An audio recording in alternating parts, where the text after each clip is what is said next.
पूरी दुनिया में कम से कम 100 करोड़ लोग ऐसे हैं जो बाबा साहब के बच्चे बनके बाबा साहब के विचार को आत्मसात कर चुके हैं, बाबा साहब के विचार को समझने का प्रयास कर रहे हैं, बाबा साहब के कारवां को आगे बढ़ाने का प्रयास कर रहे हैं, बाबा साहब के नाम को आगे बढ़ाने का प्रयास कर रहे हैं, बाबा साहब के वंश को आगे बढ़ाने का प्रयास कर रहे हैं। जाति व्यवस्था को ध्वस्त करके ही नहीं रुक जाना है, बल्कि हमारा उद्देश्य बहुत महान है। हमारा उद्देश्य महान कैसे है? हमारा उद्देश्य महान इसलिए है कि हमें जाति व्यवस्था को ध्वस्त करके यहाँ पे समता मूलक समाज की स्थापना करनी है। और सिर्फ समता मूलक समाज की स्थापना नहीं करनी है, बल्कि हमें भारत को प्रबुद्ध भारत बनाना है, साम्राज्य अशोक का भारत बनाना है, फिर से विश्व गुरु और फिर से इसको सोने की चिड़िया बनाना है। ये तीन उद्देश्य बाबा साहब हमारे सामने बना के रखते हैं। एक वैचारिक मजबूती चाहिए, हमें बुनियादी मजबूती चाहिए, इसलिए वामसेव जैसे एक चलते फिरते विश्वविद्यालय का निर्माण करते हैं। अगर आप किसी पुराने साथी से मिलेंगे या आप वामसेव के किसी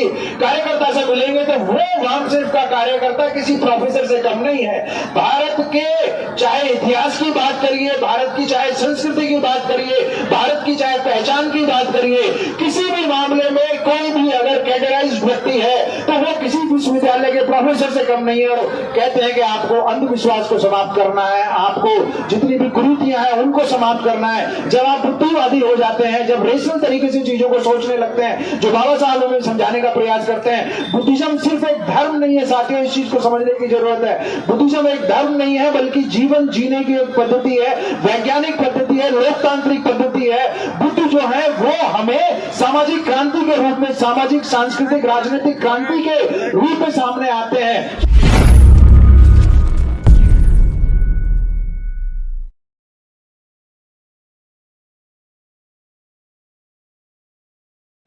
सामाजिक क्रांतिकारी जिनका हम नाम जानते हैं और जिन सैकड़ों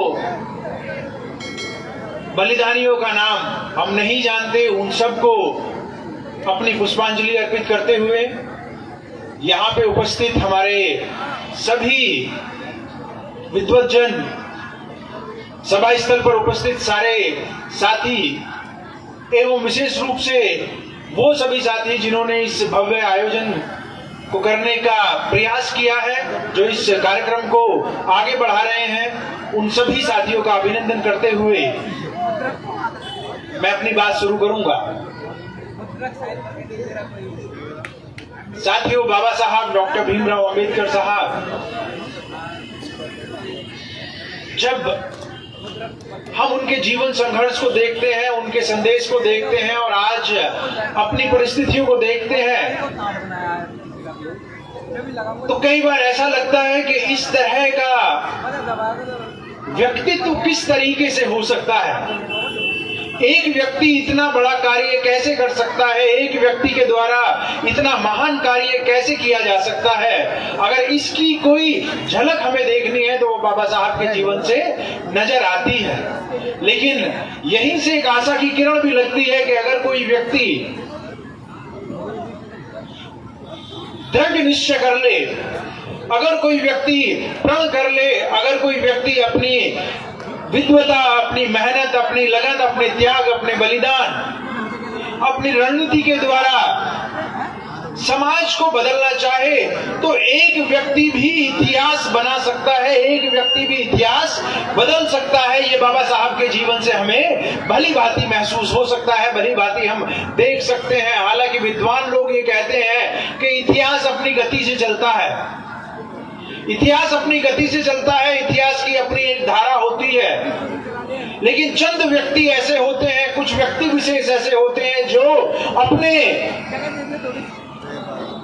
बलिदान से, अपने त्याग से, अपनी विद्वता से उस इतिहास को बदल सकते हैं, उस इतिहास की दिशा को बदल सकते हैं, उस इतिहास की गति को बदल सकते हैं। मैं समझता हूं कि बहुजन समाज में ऐसे कई लोग हुए हैं, ऐसे अनेकों लोग हुए हैं, लेकिन उन सब में जो सबसे महत्वपूर्ण कड़ी है वो बाबा साहब भीमराव अंबेडकर साहब की है। और आज उस व्यक्ति के महापरिनिर्वाण पर हम लोग यहाँ पे इकट्ठा हैं।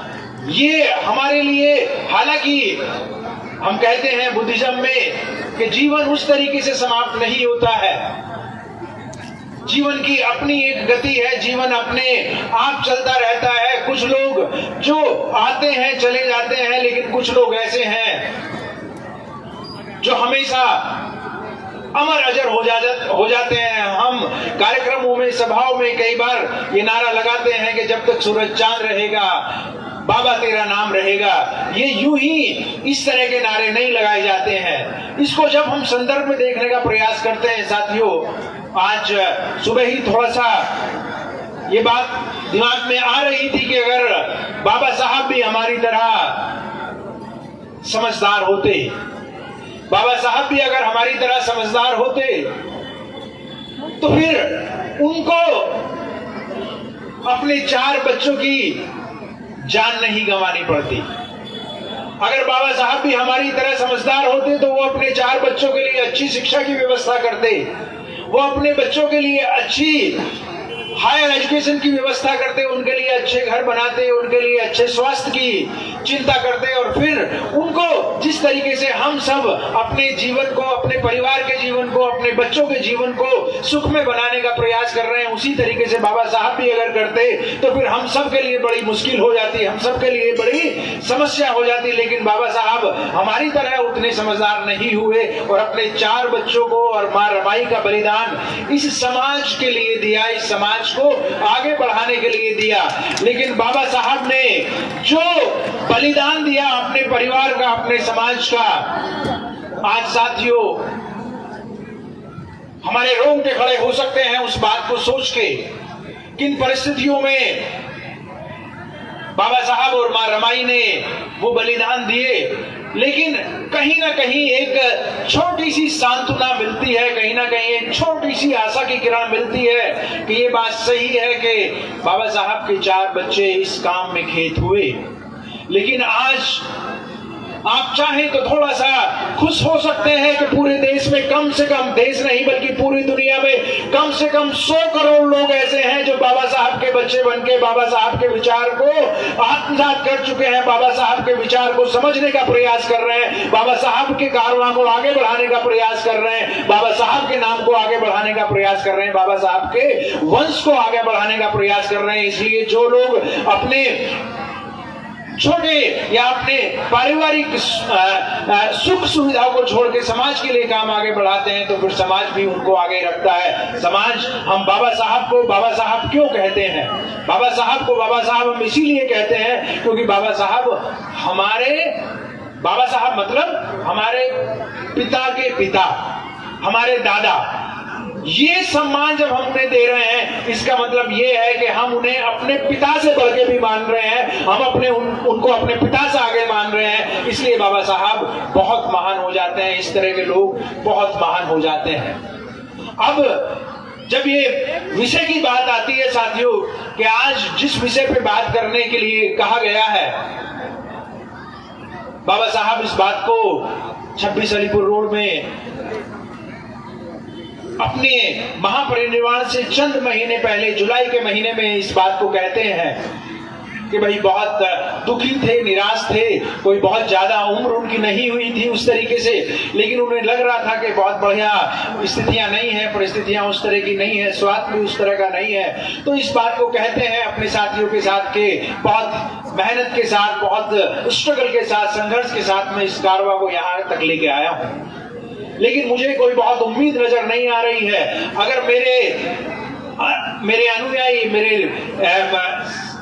साथी अगर इस कारवां को आगे ना ले जा सके तो किसी भी परिस्थिति में पीछे ना जाने दें। ये जो उनकी अपील है, ये जो उनका आकलन है, जब हम इस संदर्भ में बात करते हैं तो फिर 18 मार्च 1956 का जो उनका आगरा में दिया हुआ स्टेटमेंट था, उनका दिया हुआ जो भाषण है, जो बहुत फेमस भाषण है कि बात को आगे बढ़ाना है, कारवां को आगे बढ़ाना है और उसमें पढ़े लिखे लोगों को अपनी बात को, अपने समाज की जिम्मेदारी को निभाना है। तो ये जो जिम्मेदारी ओन करने वाली बात है, हमारे जो संचालक महोदय भी इस बात को कह रहे थे कि इस जिम्मेदारी को कौन ओन करेगा।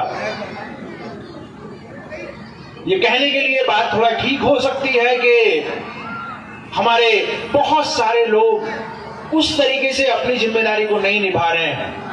और बाबा साहब का जो 18 मार्च 1956 का जो दर्द था, जो उनकी वाणी में जो दुख था, साथियों उस समय पे कोई बहुत ज्यादा पढ़े लिखे लोग नहीं थे। इस बात को आपको समझना पड़ेगा।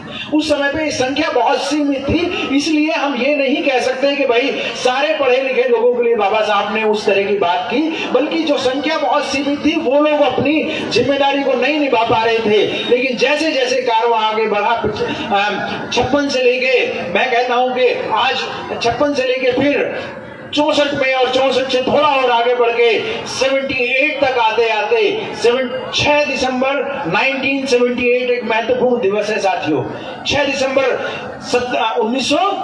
1978। ये 78 का क्या इशू है? 78 का इशू यह है कि आज ही के दिन मान्यवर कांशीराम साहब ने, बाबा साहब ने जो 18 मार्च 1956 को अपनी बात कही थी कि हमें पढ़े लिखे लोगों को ज्यादा जिम्मेदारी निभानी है, पढ़े लिखे लोगों को ज्यादा आगे बढ़ाना है, मान्यवर कांशीराम साहब ने 6 दिसंबर 1778 को वामसेफ नाम के एक संगठन का निर्माण किया था। और वामसेफ नाम के संगठन का निर्माण करने का जो उनका मकसद था, वो मकसद बहुत क्लियर था कि ये जो हमारे पढ़े लिखे समाज के लोग हैं, ये हमारे जो एजुकेटेड एम्प्लॉइज हैं, जो सरकारी सेवाओं में आ गए हैं, इन सरकारी सेवाओं में आने वाले लोगों की ये जिम्मेदारी बनती है कि समाज को नेतृत्व दें। ये समाज को नेतृत्व सिर्फ राजनीतिक रूप से नेतृत्व ना दें, बल्कि सामाजिक रूप से, धार्मिक रूप से, सांस्कृतिक रूप से, आर्थिक रूप से समाज का नेतृत्व करें। और जो कारवां कहीं कहीं रुका सा महसूस होता है, जो कारवां कहीं कहीं धीमा महसूस होता है, उस कारवां को आगे बढ़ाएं। इसलिए जब ये 6 दिसंबर 1978 को वामसेफ नाम के संगठन का निर्माण होता है मान्यवर कांशीराम साहब के द्वारा, तो वो बाबा साहब के उस दुख को दूर करने का प्रयास करते हैं और पढ़े लिखे लोगों के अंदर ये जिम्मेदारी का भाव देते हैं कि आपको सिर्फ अपनी नौकरी ही नहीं करनी है, सरकारी सेवा ही नहीं करनी है, आपको अपना परिवार ही नहीं पालना है, बल्कि आपको उस मिशन को आगे बढ़ाना है, उस कारवां को आगे बढ़ाना है जिसके लिए आपको पैदा किया गया है। राजनीतिक आरक्षण जो है वो कोई रोजी रोटी का साधन नहीं था, बल्कि आरक्षण को बाबा साहब इसलिए लेके आए थे। आरक्षण, हालांकि बाबा साहब का कोई प्रोजेक्ट नहीं था आरक्षण का, आप जानते हैं कि वो गांधी ने जबरदस्ती हमारे ऊपर लादा, लेकिन जब आरक्षण लागू हुआ खासतौर पर संविधान के द्वारा, उस समय बाबा साहब का जो मकसद था वो मकसद ये था कि आरक्षण के द्वारा जब हम लोग ऊंचे पदों पर पहुंच जाएंगे, चाहे वो राजनीतिक आरक्षण हो, चाहे वो शिक्षा या रोजगार में आरक्षण हो, तो वहां पर पहुंच के पूरे समाज का भला तो नहीं होने का है, क्योंकि सीमित संख्या में लोग वहां पे पहुंचेंगे, कुछ व्यक्ति ही वहां पे पहुंचेंगे। लेकिन ये जो व्यक्ति वहां पे पहुंचने वाले हैं वो वहां पहुंच के समाज के हितों का ध्यान रखेंगे। समाज के हितों का ध्यान रखने के लिए आपको करना क्या है? समाज के हितों को ध्यान रखने के लिए आपको अलग से कुछ खास करने की जरूरत नहीं है। अगर आप सरकारी सेवा में हैं, आप चाहे शिक्षक हैं, चाहे कर्मचारी है, चाहे अधिकारी है, चाहे आईएएस है, आईपीएस है, या राजनीतिक रूप से सक्षम है, तो आपको सिर्फ संविधान को लागू करना है। अगर आप संविधान को लागू कर देते हैं, संविधान के प्रति बद्धता अपनी दिखाते हैं, तो आपका काम हो जाएगा, आपको उससे ज्यादा आगे बढ़ने की जरूरत नहीं है। लेकिन मान्यवर कांशीराम साहब इसको एक कदम और आगे बढ़ा के ले जाते हैं और कहते हैं कि ये जो विचार है, ये जो हमारा मिशन है, ये जो हमारा संगठन बन रहा है, ये कोई संगठन नहीं है बल्कि मिशन है। इसका एक ही मकसद है कि कर्मचारियों का संगठन, कर्मचारियों के द्वारा संगठन, लेकिन कर्मचारियों के लिए संगठन नहीं है, ये समाज के लिए संगठन है। जो यहाँ पे विषय लिखा गया है, जो विषय बताया गया है कि इस कारवां को पीछे नहीं जाने देना है, वास्तव में इस कारवां को आगे बढ़ाने की जिम्मेदारी मान्यवर कांशीराम साहब, बाबा साहब के उस आंदोलन को आगे बढ़ाते हुए करते हैं। बाबा साहब किस तरीके से, 3 बातें मैं इसमें कहूंगा कि बाबा साहब क्या वास्तव में अपने पूरे जीवन में उनकी 3 महत्वपूर्ण बातें या 3 महत्वपूर्ण चीजें क्या है जिनके लिए उन्होंने अपना पूरा जीवन लगाया, हम सब के लिए अपना सब कुछ बलिदान किया। उसमें वो चाहते हैं कि जाति का विध्वंस होना चाहिए, जाति को समाप्त किया जाना चाहिए। हमारे अभी जो पुलिस ऑफिसर साहब थे वो इस बात को कह रहे थे कि जाति को ध्वंस करना है। बाबा साहब 1936 में इस बात को कहते हैं कि हमें जाति का विध्वंस करना है। ये बाबा साहब का पहला उद्देश्य था। दूसरा उद्देश्य यह था कि भाई जाति को विध्वंस तो करना है, लेकिन जाति का विध्वंस किया कैसे जाएगा? क्योंकि जिन लोगों को जाति से फायदा है वो जाति का विध्वंस क्यों करेंगे, और जिन लोगों को जाति से नुकसान है, जो जाति के शिकार लोग हैं, उनके पास ना शिक्षा है, ना उनके पास हथियार है, ना उनके पास संपत्ति है। 3 साधन उनके पास होने चाहिए, उन तीनों में से एक भी साधन नहीं है तो वो जाति का विध्वंस कैसे करेंगे? इसके लिए बाबा साहब कहते हैं कि हमें दूसरे रास्ते पे चलना पड़ेगा, हमें दूसरी चीज चाहिए। तो जाति के विध्वंस को करने के लिए बाबा साहब 3 रास्ते बताते हैं। शिक्षा का रास्ता बताते हैं, संघर्ष का रास्ता बताते हैं और संगठन का रास्ता बताते हैं। और इसी से बात आगे बढ़ती है। इसी से वो कहते हैं कि कौन व्यक्ति जाति को ध्वस्त कर सकता है, कौन व्यक्ति जाति को ध्वस्त कर सकता है? वही लोग जाति को ध्वस्त करेंगे जिन लोगों को जाति से नुकसान है, जिन लोगों को जाति ने ध्वस्त कर दिया है, उन्हीं लोगों की जिम्मेदारी बनती है। इसलिए बाबा साहब इस बात को आगे बढ़ाते हैं और कहते हैं कि हमें जाति का विध्वंस अगर करना है तो इस देश का शासन प्रशासन अपने हाथ में लेना होगा। 1932 में ही इस बात को लगभग वो कहते हैं कि you have to be the ruling community of this country. आपको शासक बन के इस देश का शासन व्यवस्था को अपने हाथ में लेके जाति व्यवस्था को ध्वस्त करना होगा। जाति व्यवस्था ऐसे ध्वस्त नहीं होने की है। और कहते हैं कि हम जब इस देश में शासन व्यवस्था अपने हाथ में लेना चाहते हैं, शासक वर्ग बनना चाहते हैं, तो शासक वर्ग हम इसलिए नहीं बनना चाहते कि हमें सत्ता से लगाव है, हम इसलिए नहीं बनना चाहते कि हम अपनी आर्थिक स्थिति मजबूत करना चाहते हैं या अपनी ताकत मजबूत करना चाहते हैं, बल्कि हम सत्ता यहाँ पे लेना चाहते हैं क्योंकि हम सामाजिक परिवर्तन चाहते हैं। सामाजिक परिवर्तन का मतलब ये है कि सामाजिक परिवर्तन में जो आपकी जाति व्यवस्था बनी हुई है, ऊपर नीचे जाति व्यवस्था बनी हुई है, उसको बराबर करना है, उसको हमें हॉरिजॉन्टल बनाना है, वर्टिकल को। तो जब तक शासक इस काम को नहीं करेंगे तब तक ये कार्य नहीं होना है। और उसके बाद कहते हैं बाबा साहब कि सिर्फ हमें यहीं पर नहीं रुक जाना है, हमें जाति व्यवस्था को ध्वस्त करके ही नहीं रुक जाना है, बल्कि हमारा उद्देश्य बहुत महान है। हमारा उद्देश्य महान कैसे है? हमारा उद्देश्य महान इसलिए है कि हमें जाति व्यवस्था को ध्वस्त करके यहाँ पे समता मूलक समाज की स्थापना करनी है। और सिर्फ समता मूलक समाज की स्थापना नहीं करनी है, बल्कि हमें भारत को प्रबुद्ध भारत बनाना है, सम्राट अशोक का भारत बनाना है, फिर से विश्व गुरु और फिर से इसको सोने की चिड़िया बनाना है। ये 3 उद्देश्य बाबा साहब हमारे सामने बना के रखते हैं कि जाति व्यवस्था को ध्वस्त करिए, शासक कर्ता जमात बनिए और शासक कर्ता जमात बन के फिर हमें सम्राट अशोक का प्रबुद्ध भारत बनाना है। इन तीनों कार्यों को करने के लिए बाबा साहब की बात को आगे बढ़ाने के लिए माननीय कांशीराम साहब 1978 में, इनफैक्ट 1964 से ही उस कारवा को आगे बढ़ाते हैं और 64 से लेके 78 तक 14 साल इस देश के हर जिले में, इस देश के हर राज्य में जाके अपनी बात को बढ़ाते हैं और सरकारी कर्मचारियों से मिलके, सरकारी जो हमारे एजुकेटेड एम्प्लॉइज हैं उनसे मिलके अपनी बात को समझाने का प्रयास करते हैं। बहुत सारे उनके उस तरह के किस्से कहानियां हैं, किस तरीके से उन्होंने साइकिलों पे चले हैं, किस तरीके से पैदल चले हैं, सारी चीजें लोग जानते हैं। लेकिन वो 78 में एक मजबूत विकल्प के साथ, मजबूत रणनीति के साथ आगे बढ़ते हैं और कहते हैं कि हमें एक वैचारिक मजबूती चाहिए, हमें बुनियादी मजबूती चाहिए।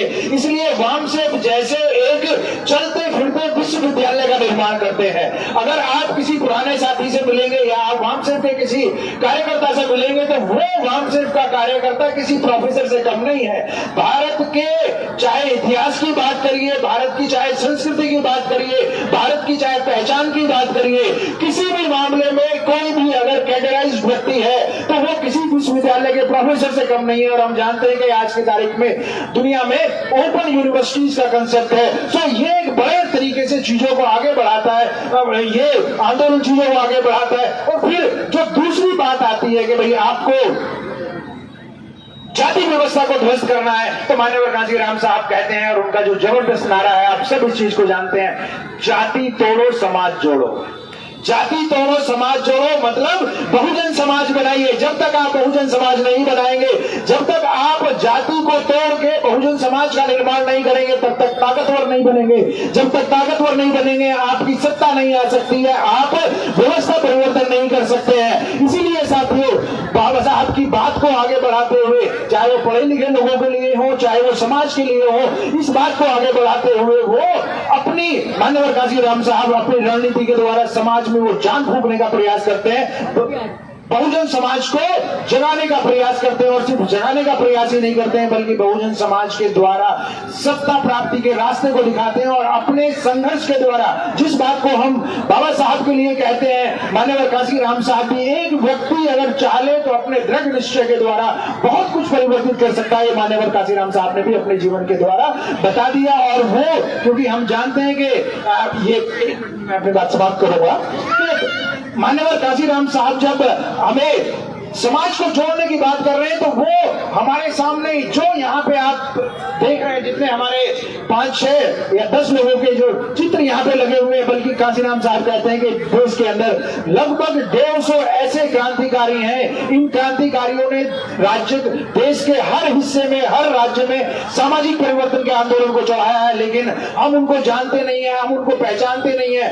बाबा साहब ने जो आंदोलन चलाया, ज्योतिबा फुले ने जो आंदोलन चलाया और देश के अलग अलग राज्यों में जो सामाजिक क्रांतिकारियों ने आंदोलन चलाया, उन लोगों को, उन क्रांतिकारियों को, हमारे पूर्वजों को मान्यवर कांशीराम साहब ने हमें वापस कर दिया, हमें पहचान दिया। और जो बहुजन आंदोलन टुकड़ों में टूटा हुआ था, उस बहुजन आंदोलन को बड़ा बना के राष्ट्रीय फलक पर स्थापित करने का प्रयास करते हैं, जिससे कि हमें ताकत मिलती है। हमें पता पड़ता है कि ज्योतिबा फुले, सावित्रीबाई फुले हमारे समाज के लोग हैं, अयोध्यादास हमारे समाज के लोग हैं, साहूजी महाराज हमारे समाज के लोग हैं, पेरियार साहब हमारे समाज के लोग हैं। तो हमें अपनी जड़ों को तलाश करने में बहुत आसानी होती है।